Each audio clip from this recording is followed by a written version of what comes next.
Playford Alive is a major urban renewal project in northern Adelaide. One of the keys is a meeting place, and the town park, as part of the town centre, was designed in the Masterplan to be that place. Whilst we had some ideas ourselves, we really wanted to go back to the community pretty much with a clean slate, because this is really going to be the heart of the project.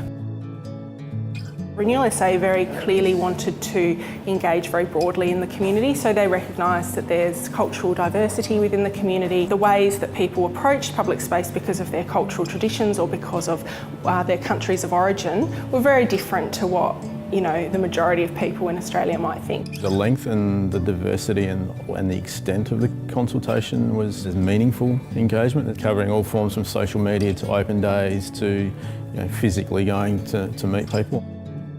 It's really important to kind of structure the consultation to sort of encourage people to think differently about their ideas. So we look to be quite creative in the types of activities we use to get people's feedback. We did a 3D fly-through model, which was probably the most effective in terms of marketing the park design. Plans and sections they're pretty flat, so by having a model, a lot more of the community could understand the different spaces and how it works. So we wanted feedback on, how would you like to feel at Town Park? What would you like to see? What would you like to hear? And that enabled us to get some really interesting feedback, like we'd love to hear the sound of birds in the trees or, kids laughing, that kind of stuff. The communications process was really important to support the actual engagement process.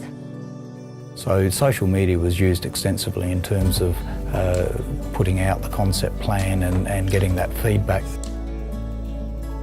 The way the consultation was able to completely drive the design and a lot of the decision making is very rare, not something that I've seen a lot of in other projects. The community design brief that we developed coming out of that first stage of consultation was purely based on feedback. And then I think it's actually a credit to Peter and Aspect Studios that they followed that brief as they would a client brief.